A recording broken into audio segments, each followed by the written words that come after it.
औज़ु बिल्लाहि मिनश्शैतानिर्रजीम बिस्मिल्लाहिर्रहमानिर्रहीम। अस्सलाम वालेकुम। उम्मीद करती हूँ अल्लाह ताला से कि आप लोग बिल्कुल ठीक ठाक होंगे, अपने घरों में खुश और आबाद और ईमान की भरपूर हालत में होंगे। बीबी जान को हदिया, इस हदिये को लेकर बहुत सी कन्फ्यूजन है आपके माइंड में, आप बार बार सवाल करते रहते हैं। प्लस हदिया सिर्फ दरूद शरीफ का नहीं होता। अगर आप कोई भी ज़िक्र कर रहे हैं, कोई सदका दे रहे हैं, किसी को खाना खिला रहे हैं, कोई नेकी कर रहे हैं, वो सब हदिया में शामिल होता है।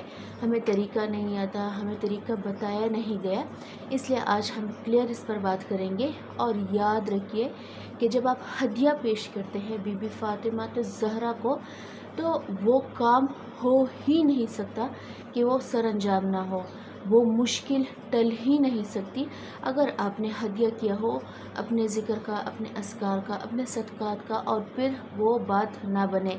ऐसा हो ही नहीं सकता। अगर आपने कोई मुश्किल आ पड़ी है, आपकी कोई हाजत है, आप जो ज़िक्र करते हैं, ज़रूरी नहीं है कि सिर्फ दरूद पाक का ही हदिया होता है।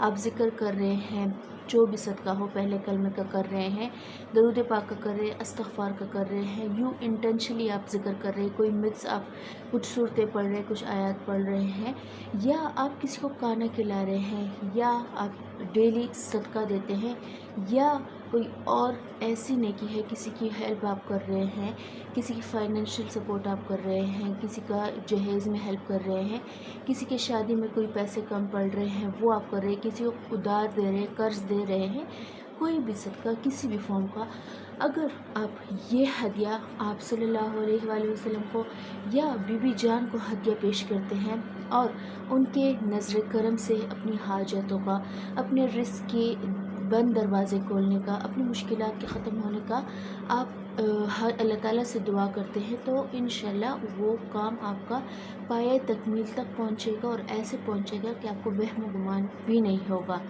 दूसरा अहम पॉइंट कि हम क्यों बीबी जान को हदिया करते हैं। पहले ज़माने में अगर हम अपने असहाब कराम रज़ी अल्लाह अन्हुम को देखें, जब उनको कोई हाजत होती थी, आप सल्लल्लाहु अलैहि वसल्लम के पास कोई काम होता था लेकिन वो डायरेक्ट नहीं जा पाते थे, तो वो रास्ता इख्तियार करते थे बीबी फ़ातिमा ज़हरा का। हज़रत फ़ातिमा के पास वो जाते, वो अपना काम, अपना मुश्किल, अपनी हाजत पेश करते, और वो जाती आप सल्लल्लाहु अलैहि वसल्लम के पास। और जब सहाबा को ये यकीन हो जाता कि हमारा काम या हमारी बात फ़ातिमा जान रज़ी अल्लाह ताला अन्हा तक पहुंच गई है, तो वो खुशी से ऐसे झूमते, क्योंकि उनको यकीन होता कि आप सल्लल्लाहु अलैहि वसल्लम बीबी फ़ातिमा जान की बात नहीं रद्द करते। वो खातून जन्नत है, आप सल्लल्लाहु अलैहि वसल्लम की लाडली बेटी है, तो हमें भी यही तरीका इख्तियार करना चाहिए, और ये यकीन भी होना चाहिए कि अब हमारी बात अल्लाह ताला ज़रूर कबूल करेंगे, हमारी हाजत ज़रूर कबूल करेंगे।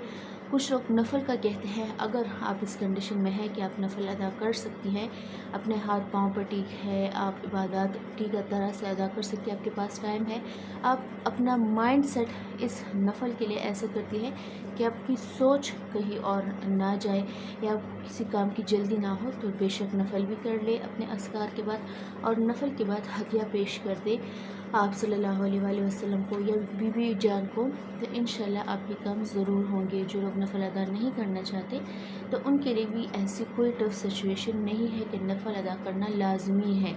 और जो लोग ये कहते हैं कि हमारे वज़ाइफ काम नहीं करते, आप पहले अपने फ़राइज़ की अच्छी तरह से अदायगी कीजिए, उसके बाद जो ज़िक्र अल्लाह ताला की ज़ुबान पे जारी करेगा, इंशाल्लाह वो कबूलियत की मंजिल भी पाएगा।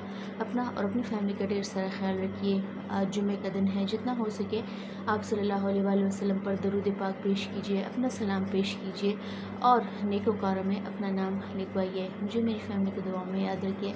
इंशाल्लाह कल मिलती हूँ आपसे। अल्लाह हाफ़िज़।